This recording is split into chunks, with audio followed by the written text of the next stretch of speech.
I'm Kara Kane, the Executive Director here at the Fischoff National Chamber Music Competition. I'm delighted to welcome you to our 48th annual Fischoff competition. We were trying, as we were preparing our second annual virtual competition, to find the silver linings, right? Of course, we wish we were in person with all of you to get to hear your music live.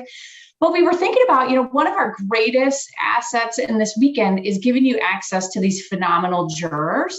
So we created several events to share with you these phenomenal musicians and mentors and educators. And one topic that frequently comes up amongst, especially our senior competitors, is this desire to commission new works. And so I'm so delighted to have Kari Landry and Jeff Scott here today with us. They are both Fischoff alums. So we thought it would be really exciting for them to be able to flash back to their time here to think about, okay, when I was there, we had all this momentum going with our ensemble that had gelled together, that they could kind of walk us through the evolution, right? I mean, so Kari Landry is part of Akropolis Reed Quintet. Jeff Scott is part of the Grammy-nominated Imani Winds, and they have done lots of commissions between the two of them. More than dozens and dozens. I don't know exactly what the number is. What's your guess? Akropolis has done over 70, I want to say. Wow. Okay, how about Imani? I don't think we've done quite as many, but I'd say 40s to 50s, yeah. Wow, well, it's amazing. And in talking with them, preparing for this, they have evolved, right? From the time when they did their first ones, where they were probably asking friends and classmates, doing it as part of their coursework. And so actually I got to see Akropolis and Jeff Scott do my first virtual soiree when the pandemic hit last spring. They did an amazing performance where they were performing a piece Jeff Scott had actually written for Akropolis called Homage to Paradise Valley. And it was there that I got to hear a little bit about their collaboration, their relationship. And so I thought it would be fun for them to share. They collaborated on the fourth album of Akropolis called Ghostlight, which was just released April 9th.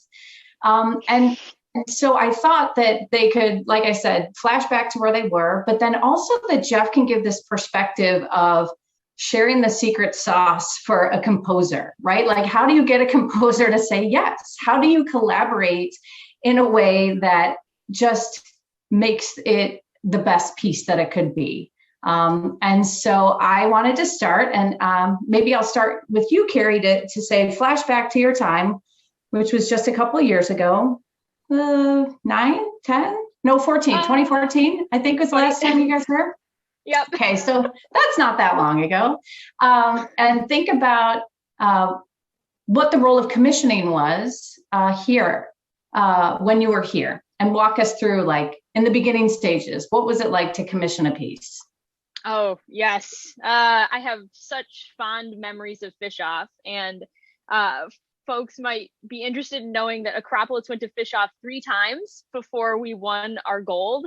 So we started going in 2010 when we were I was a sophomore in college, and I was an absolute nervous wreck. And Akropolis was, at the same time, the still 5 people that we are, and the Reed Quintet instrumentation is a complete new thing in the history of classical music. So when we started going to competitions, we were basically forced to play new pieces of music that we either arranged or we commissioned from fellow students. So in all of our rounds at Fischoff over the years, we played works by our fellow student composers at the University of Michigan, and a couple arrangements that the founding Reed Quintet, our father Reed Quintet over in Amsterdam called Califax, had written as well.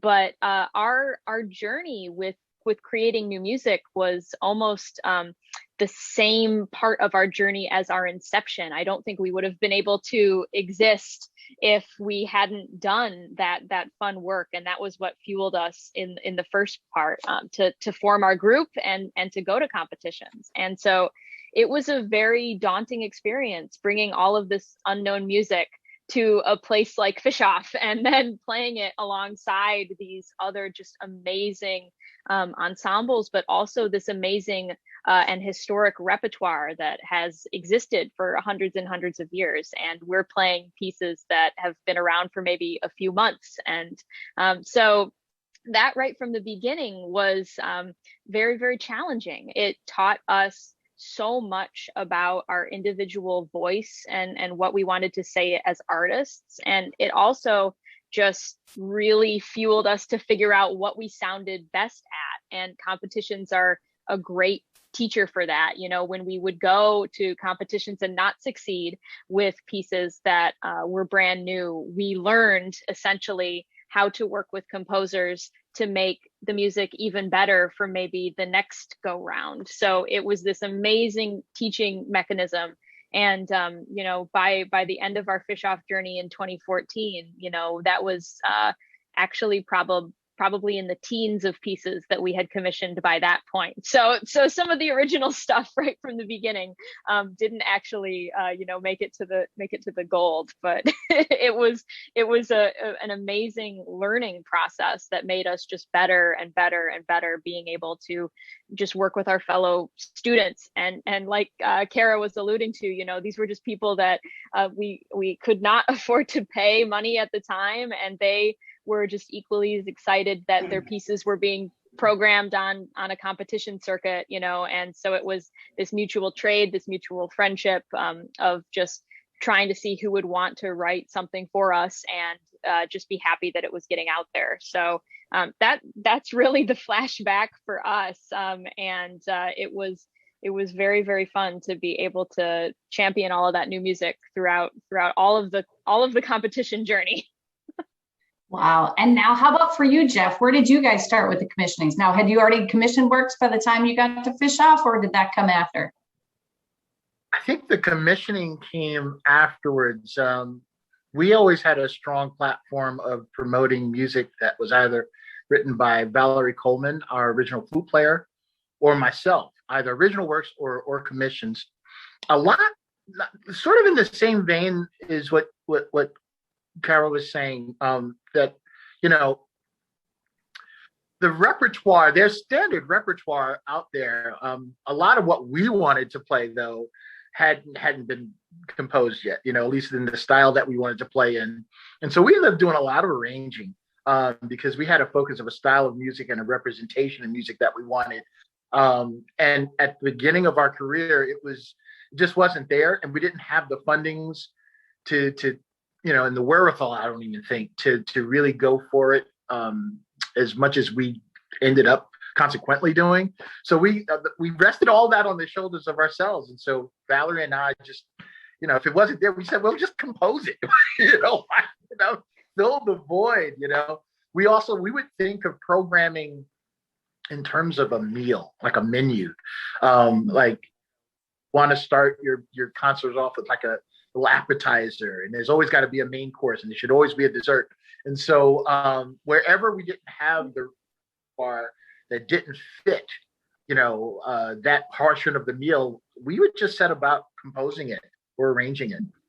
It was afterwards, though, that we got really serious about commissioning.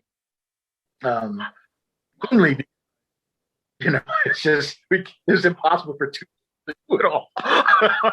You know, and two, you know, the more we got into the business, the more we collaborated with folks, the more we became aware of all the vast talent that was out there that had not been tapped yet for composition. So we started reaching out to a lot of folks, a lot of composers, even composers that were not conventional, not in the European vein of theory. And we went Latin composers, jazz composers from other parts of the world. And that's really how our programming sort of developed, because we had a very wide scope in terms of our commissioning. Well, and so I guess I want to fill a little bit of the blank in between, right? Like this idea of okay, you started arranging pieces to fill a void. And Kari, you said you guys needed to create pieces to actually perform. So then once you create these pieces, how do you find venues to play them at, right? Like, are you hosting these events yourself? Like, how do you get them performed once you create them, right? I mean, yes, you can have a garage party, or you know what I mean? Like you invent venues, but as you're thinking, okay, like how do I mix and match with, as I get, maybe concerts at certain venues that you're trying to experiment of like which pieces to put when. Maybe you can talk about that. Yeah, that's the $1 million question. That's you want to be able to program and play the music that you want, and you want to have concert presenters and venues like be okay with the concert program that you want to bring them. And you also need to be able, like you said, Kara, to experiment with everything that you might want to do and take risks here and there on your concert programs. And so, this was a massive struggle for Akropolis for many, many years, because number one, no one knows what the heck a reed quintet is. No one knew any of our composers whatsoever. So not a recognizable instrumentation. We weren't recognizable as people, and the people's music that we were playing was not recognizable at all. So you have three unknowns going into somebody and trying to get booked. And so the way that we, just tried to tackle that was little by little over the years, was trying to establish credibility as an ensemble as a whole, versus trying to champion each and every single piece that we were commissioning. If we had credibility as Akropolis, then somebody would book us and then just trust that even though they didn't know who anybody was on the concert program, that it was going to be really amazing and fit with all of the things that they know that we care about. And so that takes a lot of time and a lot of trust building with the entire presenter and venue community. And how we started way back in the day was, like you alluded to, we did put on our own shows at the beginning. We got footage of all of that stuff happening at the beginning as well. And then we had, kind of a proof of concept that we could share. Winning Fischoff and other competitions was an amazing kind of stamp of approval, like they kind of know what they're doing. You could book them for a concert and not be kind of scared off. But we tend to fill that wild card slot on a lot of series because in general, people rarely book a series of all wind groups. So you're going to be in that kind of wind category no matter what, and then an unknown wind category on top of that. And I'm sure Jeff can absolutely relate and piggyback off of that. Yeah. You're building venues in a way, a space where there was none. There's a history for wind quintet, but not for a touring wind quintet. They were always combined with an orchestra, or located at a particular city and did more local things.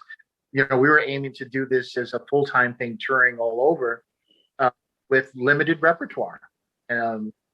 So I'll never forget, we would get coachings from a dear friend and wonderful clarinetist by the name of David Krakauer. And would, I know. Oh my gosh. And it would always say, we'd go and he'd play some pieces that Valerie would write or that I would write, or we'd find some really obscure music from like Africa or something like that, or somewhere in Latin America. And he would say, listen, you got to have your mission. You got to have your platform to stand on, and you got to believe in that. The rest is just noise. He said, you got to make your way.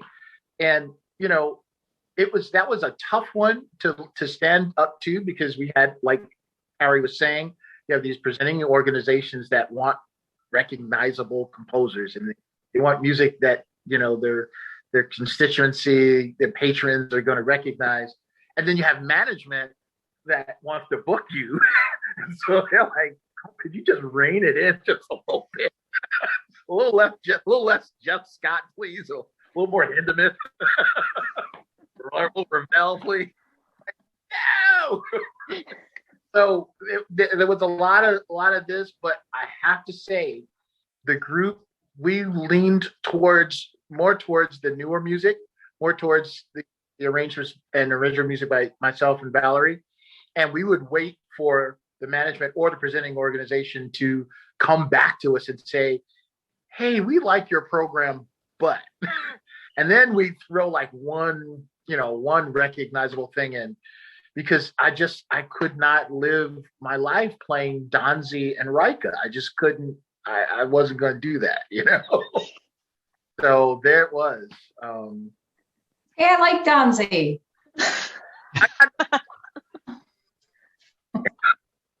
Pardon? I couldn't hear you there. I don't have nothing against Donzi. I just couldn't life playing it. I understand. After the 9,000th time, you're like, maybe something. But so talk to me a little bit about this gap. And then I do want to fast forward a little bit about this gap between sort of finding your voice, right? That's a big jump between creating compositions that you are starting to feel express who you are, and then management, right? Like, I think there's a couple ways you can do that, right? There's some big competitions that help you secure management, but how do you bridge that gap, right? Between here's who we are and here's what we're creating versus the need to be on a tour where they do recognize pieces that you're playing. So an audience shows up besides your cousins and your parents and your friends and your classmates, right? Those are the best concerts, though. They're amazing. But I don't know, just sort of maybe a little advice now that you how do you sort of start building that following and building that sort of reputation of we are great musicians, we know what we're doing, please trust us as we take you on this journey, right? Or who are some of those partners or people these groups could reach out to? Like, how do you build those avenues? Yeah. No, I mean, that's a great question. And I'm sure everybody here on the Zoom call is thinking about that. How can you actually start to get booked and start to, actually make a little bit of money and maybe support yourself doing this, which you all on this call are completely capable of. Everybody who comes to the Fischoff is just incredible. And so the thing that I think is really important to remember is that it takes years for you to determine your identity and who you are. And the only way that you do that is by just not stopping and just continuing on little by little and building this kind of snowball effect with your ensemble. And so I know there's a lot of pressure to have an identity as a young group, and Akropolis struggled with that a ton at the beginning. What were we? Were we a reed quintet? What even is a reed quintet? Are we a group that plays contemporary music? What does that mean? Do we just play arrangements, transcriptions, traditional things? We could be anything anybody wanted us to be. And that in there lies the trap, right? Because if you program music and you play music that other people want you to, then you can't do it for the long haul. And that is the ultimate thing that you just need to be thinking about all the time, is what things can you do now that are going to make you want to do it 10, 15 years down the road. And if programming Donzi or Hindemith or something like that on a concert program for one presenter in one situation is not going to make you happy in the moment, then you pass on that and you try something else next time. And little by little, the snowball just builds and grows, and it doesn't happen overnight. I mean, Akropolis is in our 13th year right now. And even just over the last, I think 2018, 2019 was when I was able to start doing this full time. So, I mean, it takes a long time of building and and finding that voice and honing yourself and your programs. And as far as reaching out to people, it's also about just having something compelling to offer them, right? Because you want to be able to be seen in the eyes of their audience. So something that they can look at and say, I know what this is going to sound like and be like just by looking at a picture of you, of a video of you, it just inspiring that confidence that you have that picture of your ensemble put together. And I think that's what makes people take a chance on you, is if you have all of that stuff kind of in your back pocket. And that's how the snowball just keeps going. Yeah, and just know also that there are tons of groups already that have sort of laid the groundwork.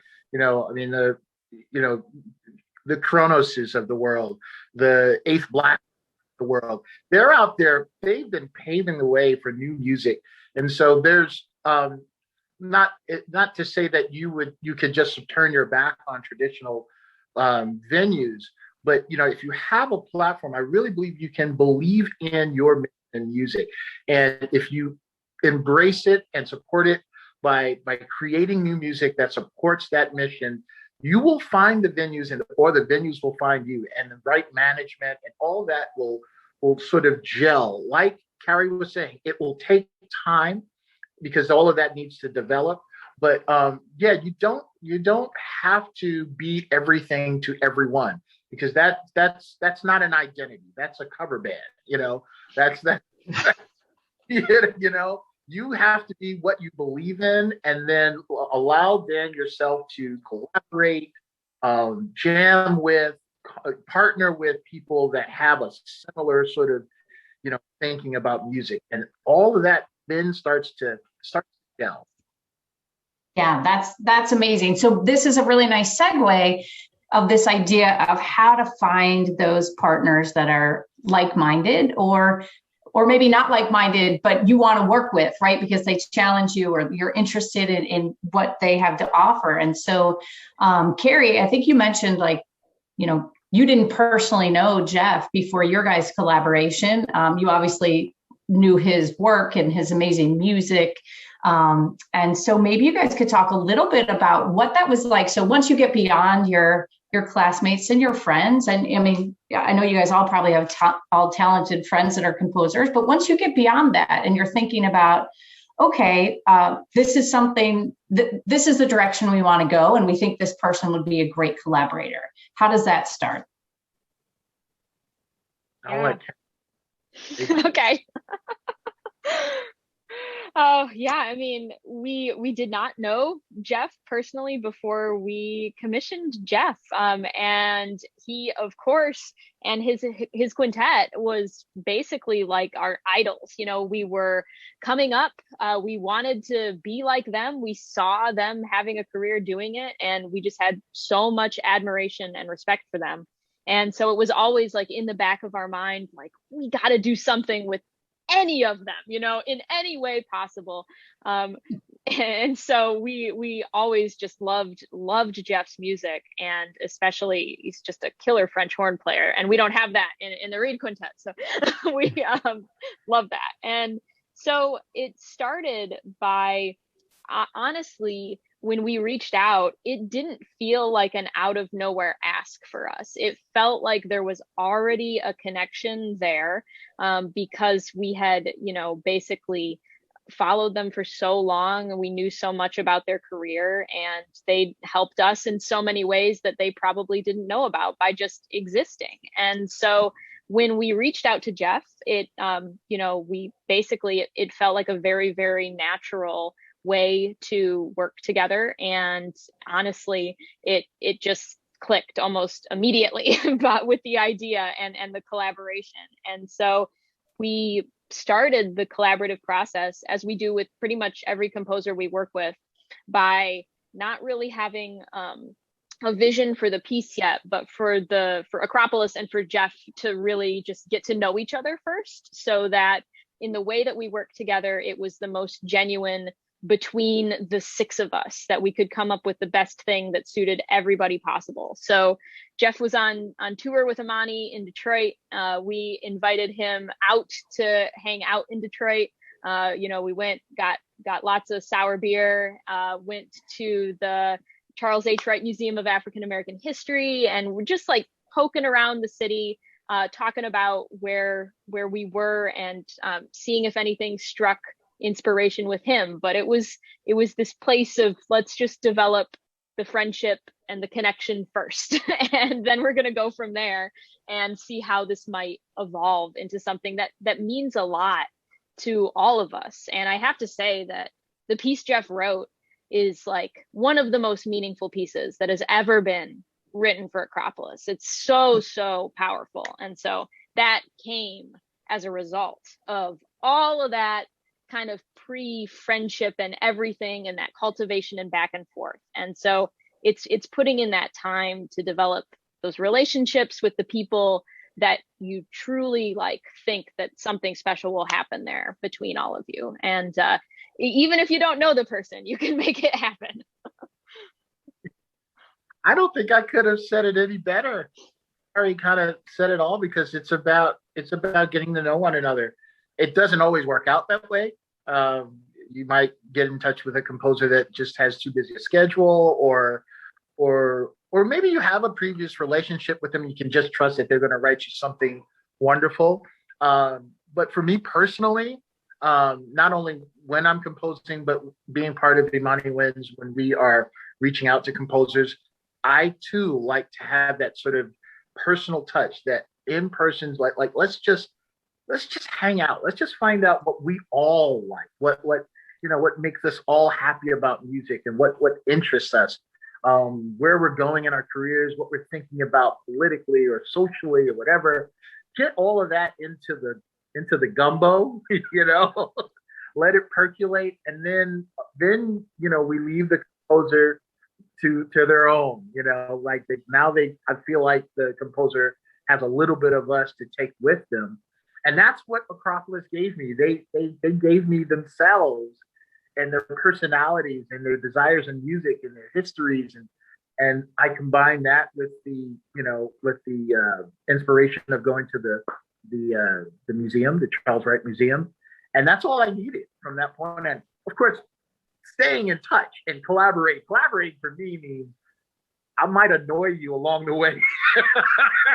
every weeks or so, does this clef work? Does this, but that's all part of it. It's because you built that sort of relationship that then it's just, it's real personal all the way through. Well, let me just dig in a little bit about this process. Maybe we'll spend about 5 more minutes, and then I do want to make sure we have time for questions. So I'm sure these guys are like, oh, let me ask this, and this. But maybe you can talk a little bit about the collaborative process. Like, how long did it take? I mean, you guys obviously, you were in New York at that point. They're in Michigan. How does that exchange work? You walked away. You said, oh, I had this inspiration, but how long did it take, and what does it look like in between? I could probably start with that, just because that really depends on, for me, like 2 things. One, what the deadline for the presenting group, they say, can you write me a piece in a month and a half? I'll assess, and I'll be like, shit, sure. With this year in advance, they had time to, sort of get things going. The other part of it really is, how, whether or not it's going to be a true collaboration. If it's a true collaboration, there's a whole lot of give and take. There's a whole lot, and so they got parts of the piece along the way. Whereas that doesn't normally happen. If you're not collaborating in the truest sense of the word, I can't tell you how many times Imani Winds, we come in the piece, and it ended up being a great piece, but we didn't hear anything. And then 3 months later, 4 months later, boom, this score shows up, in the mail. And that was it, but this was different. And because there was so much care put into everything, I knew I knew what the bassoonist wanted and how great the bass clarinet is, and like Kari would talk to me about her throat tones, and I got to know all this stuff, and that made it just a really, really special process. Wow. Yeah, that's amazing. Because it's interesting to think like there is this whole spectrum, right? Of, oh, we have the inauguration of this, it is being opened, right? Please write something on this piece, right? Like, I know you just premiered something with the Chicago Sinfonietta, and it had like a very specific purpose, right? And so I think it's good for us to know, there's a spectrum, right? There might be a specific instance where you would commission somebody, and then there's a bigger take of, I want to work with this person, what can we create? So maybe we could talk a little bit about the dirty laundry side of things before I open it for questions. Like, what happens? Like, when you got that piece of music after 3 months with no conversation, or if you give something to someone, like, what if you don't love it? Or what if there are things you can't play? Or what if you gave something to Jeff and you heard them play it, or like, well, that's not what I heard in my head. Like, how do you work through that kind of thing, right? Of the reality of what's in your head on the paper, like how do you bring that to life? How do you bridge that gap, or how do you deal with that reality? And you can use early examples like, oh my gosh, we learned from this example, and then we said, oh, we have to remember to talk about X, Y, and Z so we can not have that happen, right? Sorry, Jeff, I think you're starting. I couldn't hear you. No, I was just going to say that, if I say we did 50 commissions, probably 25 of them were like that. 25 were, there had to be some sort of revision, some sort of tweak, some sort of something that, because you didn't have all that collaborative sort of thing going on. In those instances, you learn from that. Like I said, sometimes it's not possible, but you just then go, when you're going for a commission, it's imperative. I mean, you're going through so much to raise this money. And like Kari said, it means so much to so many people, not just the group that's commissioning, not just the composer.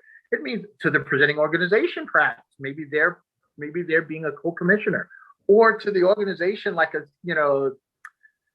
Chamber Music Society. They're giving you all this money, to do this. And so it's important that it's realized in a positive way. And so you want to give that care. You want to take that time, because you want every aspect of it to be, a beautiful experience. And so if you're not doing that, you really are risking not being satisfied. Let's just put it that way. Yeah. So what's maybe a lesson learned of like, okay, now we do X, Y, and Z, just to make sure that, like, I don't know, is it business stuff? Like, here's the memo of understanding, or like, what are those things you have codified to say, like, let's be very clear. Here's what we need to address, like you said, those presenting organizations, your intentions. I'll let you go, Kari. I'm sure. Yeah. I mean, I think that the first thing that we do in all our commissions now in learning over the years is we make sure that this relationship is established at the beginning, because if you can be open and candid and friendly and honest with the people that you're working with, then you feel like you can tell them, I can't play this, like, please make this change. And if you don't have that relationship, it's really awkward to ask people for the things that you want out of the piece if they're not there. So that's why it's really important to take that time at the beginning and establish like the groundwork of expectations between everybody. Because if you don't spell it out in the open, like that we really enjoy a revision process back and forth. We're fine if it takes a couple extra months so that we have the time to go back and forth. We love working with a composer prior to when the piece is done. We want to get together and make sure that we can just test out some sketches, and you can see our reactions and we can see your reactions.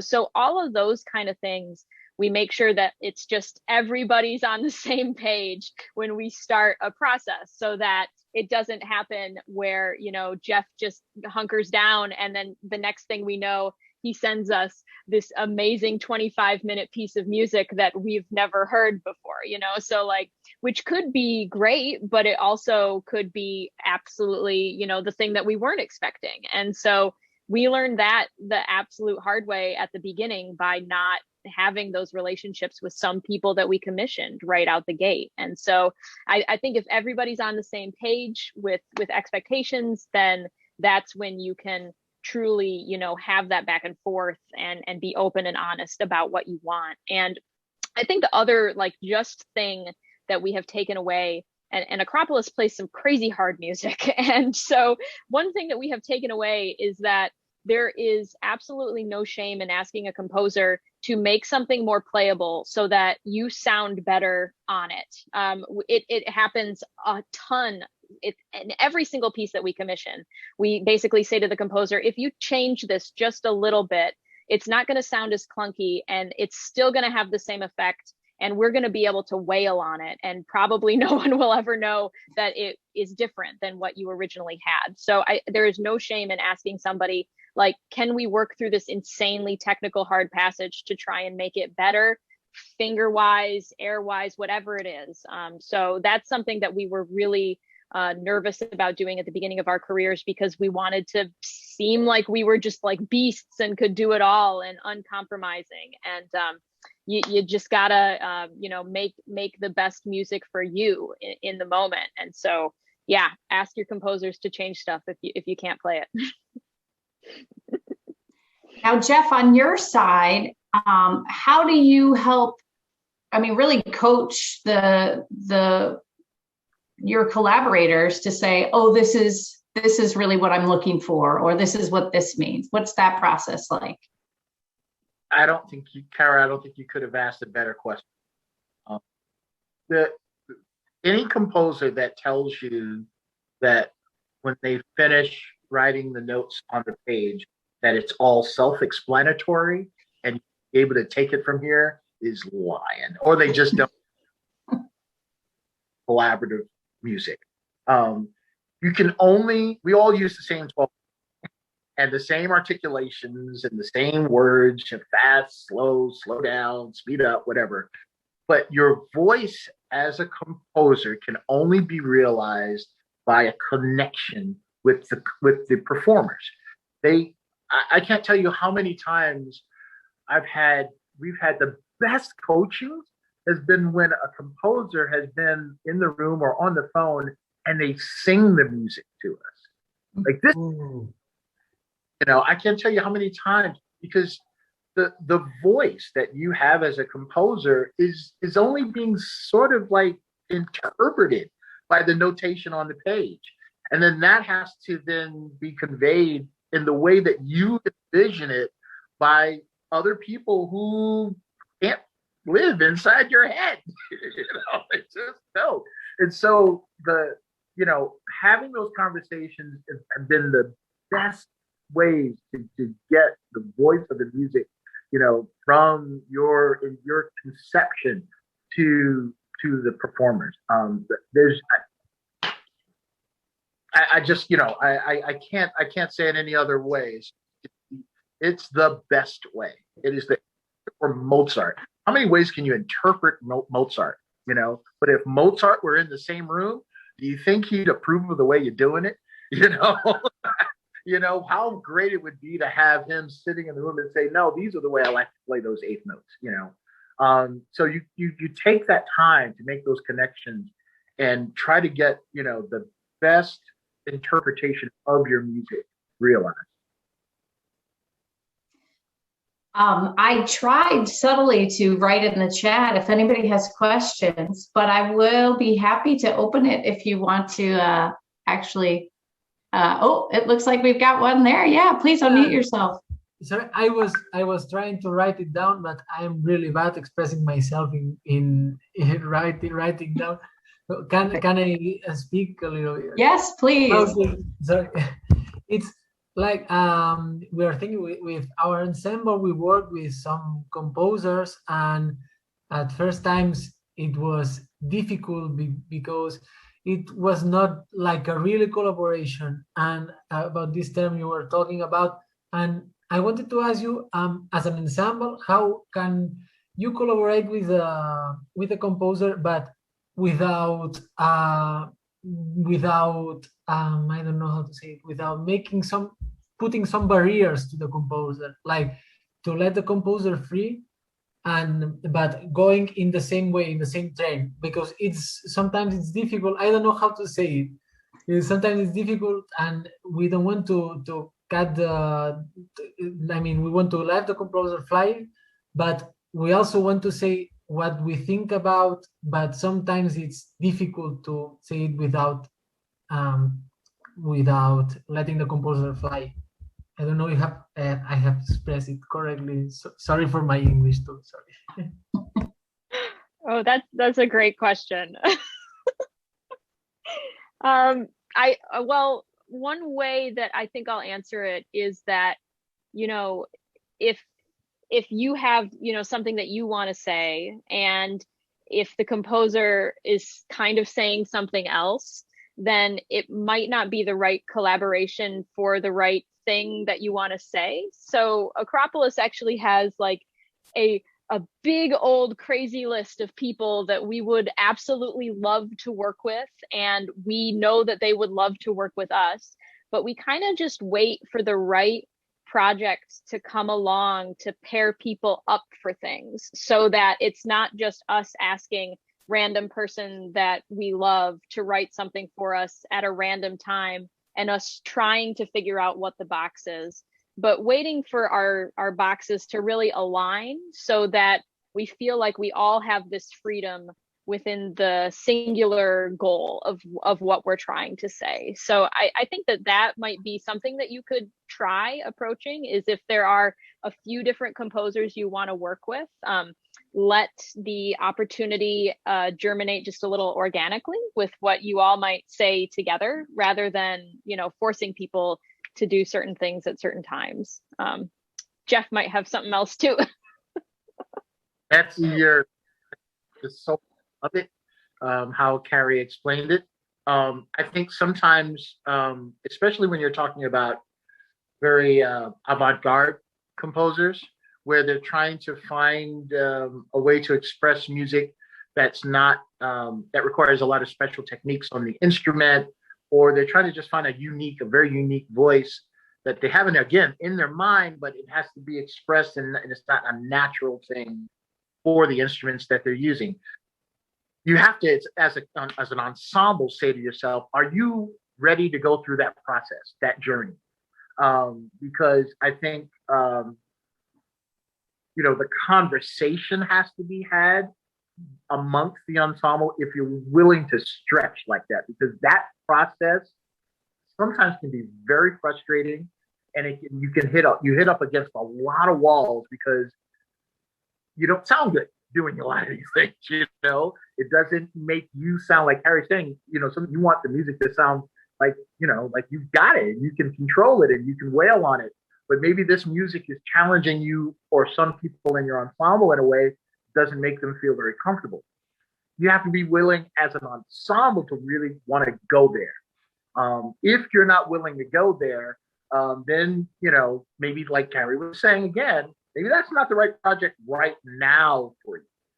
But then on the flip side, you have to say, listen, if we're going to go for this, if we're going to let this composer sort of find his voice through our instruments, you kind of have to roll out the red carpet and say, okay, we'll make it happen as best as we can. We'll get the closest we can to your vision. And that composer then also has to realize there are some boundaries with the instruments. But to me, that's where the best music happens, when you're working that closely with somebody. But you need to do that if you're at that point, especially with experimental music. Yeah, thank you very much. And I wanted to ask you, because now we are, as an ensemble, our quintet, we are working with a composer now here in Switzerland, and we did a different type of usual collaboration. The composer wanted to try to first record and some our samplers from ourselves playing and doing different techniques and all these things, and then produce it in a DAW in Ableton, and then he will write the notes down, and then he will bring the notes to us. But I mean, it's like a different type of collaboration because we had this first contact, and we talk about the techniques we want to use, about the techniques we don't want to use, about the textures, and about these things. And I don't know, have you ever tried this way of collaboration? What do you think about it, if you know it? Kari, you wanna go there? Yeah, there is a piece on Ghostlight, our fourth album, by Nilüfer Norbaş, and it requires a electronic track of ourselves that we pre-recorded, and then she messed with a ton of stuff electronically, and then we played over top of ourselves in an electronic recorded track. The piece is called Firing Squad. You can check it out. It's very, very powerful.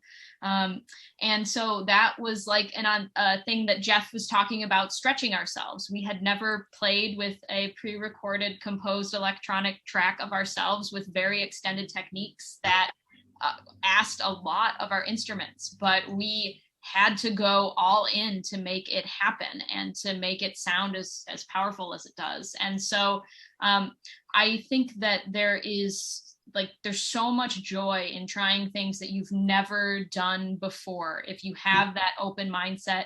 And it is okay that you don't know what is going to happen at the end of this process yet. I think that that's the scariest thing about trying new kinds of collaborations, is like we had no idea what any of it was going to sound like at the end, but we were in it to do it, and we trusted ourselves and we trusted the composer, and it turned out amazing. It turned out very, very different from a lot of the other pieces on the album, for example, but it still has its own power and weight.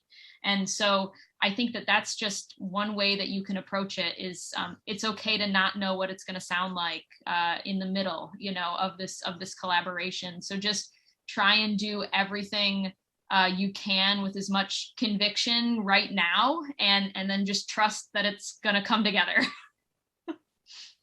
Amen. That really is it. There's so much new music that is being you can call it experimental, where the notation or the way you derive the actual musical sounds are not the traditional printed page. That process, if you're, like I said, if your group is willing to go there, if you're willing to stretch yourself like that, you can end up creating music that would, open up a whole new world, especially for wind instruments, because we don't traditionally do that stuff. That's really more in the string and or percussion world. And so we're usually using our instruments in a very different way. I commend you for going there.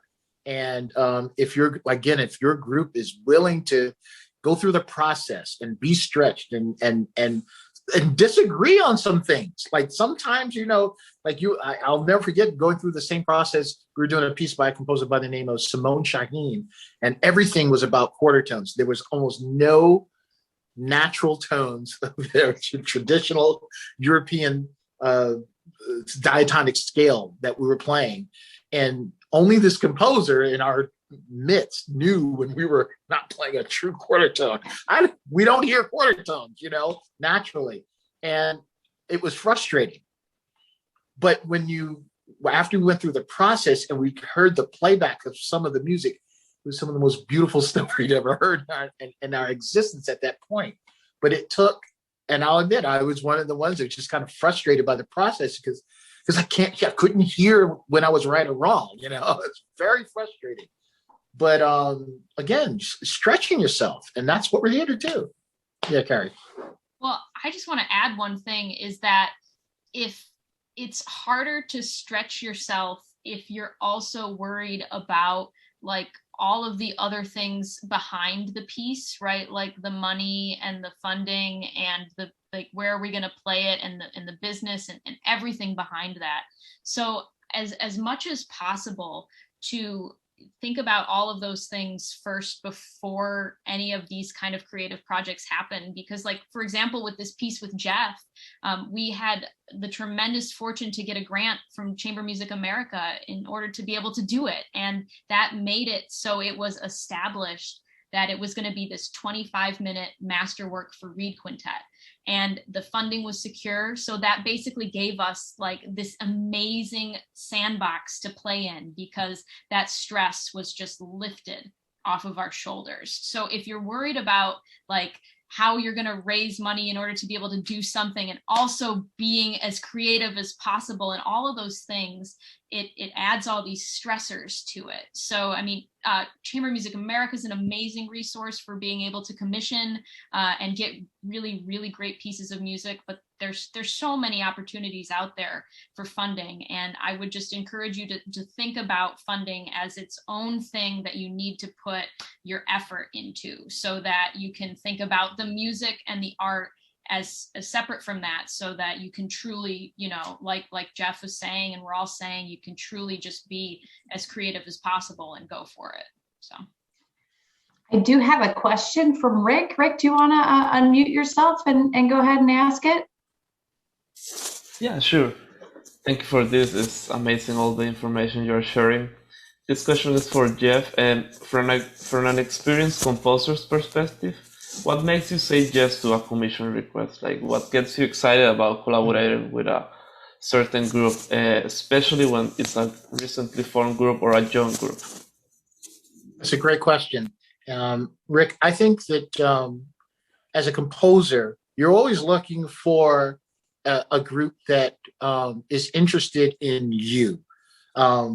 It's one thing to just write a piece for some friends, just because, you know, you happen to have free time or something like that. Doesn't necessarily mean that you think the same about music. But when a group comes to you and approaches you, normally 99% of the time, they've like listened to what you've done in the past, and they like what you're about as a composer. And so already you're flattered, because, you know, my stuff is established out there. And so having an amazing group like Akropolis come to me and say, not only would we like you to write a piece, we want it to be a big piece, and we're going to raise a lot of money to do it. So that just tells me that they want what I do. You know, I don't have to write something, you know, that's out of my canon, that's out of my lane, you know. And so I immediately was flattered by it, and I knew already, you know, what the ingredients were going to be. You know, I knew it was going to be soulful music. I knew it was going to have some jazz influence. It might have some Latin influence. We didn't end up going there. I knew it was going to have a lot of African influence. I knew it was going to be traditional, though. I knew it was going to be European, traditionally based. No one's coming to me to write, you know, experimental microtonal music, because that's not what I do. Now, if a group came to me and said, hey, we'd love you to write that, I'd be like, well, I don't know. I've never done that before. I'd be interested. That I might, you know, if I'm asked to go out of my lane, I might just have that very honest conversation with the group and say, you know, that's kind of not what I do. You sure you want me to do that for you? But having Akropolis come to me, I already knew from the beginning, from hello, they were like, yeah, we want you for what you do. And that by far is the thing that makes me want to collaborate. Great. I think we have time for one more question, and then we'll do a quick little wrap up. Otto, you had a question. Yeah, this is for Kari and Jeff. So since you guys, well, in the early starts, when you have like student composers as a student, you don't really have you don't really have much of a choice. Kind of, you just play your game.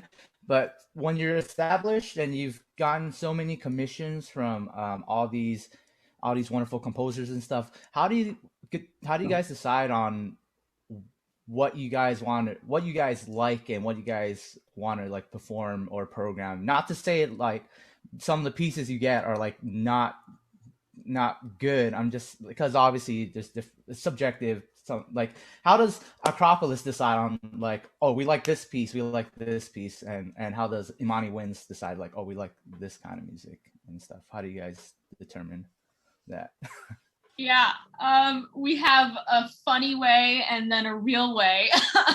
Our funny way is every piece we've commissioned, we give a number ranking between 1 and 5, and then we play the 5s. And the more real way is that we really, you know, honestly, a lot of our concert programming is based off of how we feel playing pieces in concerts and like what the audience gives back to us. And so you can only really tell that about certain pieces once you throw them onto a concert program and see what lands and where it works. So we have pieces of music that we know are like great concert openers. And so we kind of have that category, like Jeff was talking about the menu, right? So we kind of have pieces that we know are gonna like capture people immediately, be the best first impression possible. We have pieces that we know are just gonna end a concert so well and make that really, really lasting impression, you know, when people leave. And then all of the pieces in the middle, we try and just shift things around and see what that feeling like from start to end is of a concert. And so it's constant, just you know, a Rubik's Cube of moving things around. If you haven't programmed a piece in a certain place in a concert before, we give it a try just to see what it's going to feel like. And so I think it's all about just this creative shuffling. And also it's very, very fun to be able to weave together common threads in new ways. I mean, even when we put all the music together on an album, you know, seemingly on paper, they might all not have anything to do with each other, but it's very, very fun to be able to sit down and look at a big group of things and say like, well, how could we weave all of these pieces together that might make a meaningful experience for somebody? So that takes as much time as, you know, thoughtful programming takes as much time as, you know, trying to pick a composer for a commission. So it's definitely something that we've practiced and worked at and think about, you know, pretty intensely every time we do a concert. Jeff? I guess Imani's been together for 24 years, and you would think that after 24 years that, you know, like all of the, you know, we sort of have a common sort of like, oh, I like this kind of music and this person, and they all, like, there's no commonality. There's some strong personalities in this quintet. And if they don't like the piece, it's pretty much not gonna happen, you know. We have some funny conversations about whether to program certain pieces, but what ends up happening, even if somebody's not 100% strong about playing a certain pieces, we think a lot like Kari. We're thinking about how can we use this piece? Because we want to serve the composer. We want to give them that opportunity to have their music played. We also might find it that even with this piece of music that doesn't thrill us 100%, it might work perfectly in a particular program or in a particular venue where certain things happen at this venue. And so, you know, as much as I can be real sort of steadfast, I don't like that piece, I can be convinced that, you know, you're right, Monica, this piece would actually be perfect at the Van Gogh Museum or whatever, you know. So, you know, we try to have a really open mind about programming because not everyone in the group will like every piece that you commission at the same level. Like, you know, what's a 5 for Kari might not be a 5 for Ryan, you know. It's true. It's totally true. You know, but you'll work it out, you know. So that's the best way I could explain that. That's great. Well, you guys, thank you so much. I know people were sort of here for a power hour to spark the middle of their day on Friday. This was amazing. My head is filled actually with so many other questions that I don't know, we'll just have to find a time to have to come back together, because I think another topic that we didn't really delve into, but I know is part of both your missions, is this idea of how you guys are really shaping the canon and using the composers you pick and the the works that you're doing. Like I know, Jeff, you guys have some work where you're in front of an immigration center that's coming up, and you guys, I know Imani Winds also has been working with students to commission them, to give students a voice and feel empowered as a composer themselves. So I just want to send you guys with some homework to please go look and see what Imani Winds and Jeff and Akropolis Reed Quintet and what they're doing, because there's so many layers to commissioning works. I think we wanted to pull back the onion and give you ideas on how to get started and kind of the bumps along the way. I also have one last request before I dismiss you all. We need a great photo op, if you don't mind. Mickey, our competition is our resident photographer and documenter. So Mickey, you want to give us a 1, 2, 3 smile? Oh, except she's muted, so I'll do it. 1, 2, 3, cheese. Well, thank you guys so much for being here. I know a big group are part of this weekend's competition, so we're excited. The playlists today are on demand. You can listen away, Spotify, move over. We have some of the greatest music that's out there. So please listen away. This evening, we'll re-adjourn if people want to pop on to see who's moving to the next round. But I do want to say, Fischoff, we feel that we wish we could take everybody into the competition because there's so many exceptional chamber musicians, but everybody who qualifies as a quarterfinalist is considered a Fischoff alum, and we're delighted that you're serving as ambassadors to share this great music. And as I see this group here of adding great music to the repertoire. So thank you guys so much for being here. And thank you, Kari and Jeff. It was amazing to get to be here with you. Thank you, Jeff. Thank you, Kari. Big shout out to Mickey. Oh my goodness. Great to see you. Great to see you. All right, everybody. Bye-bye. Thank you.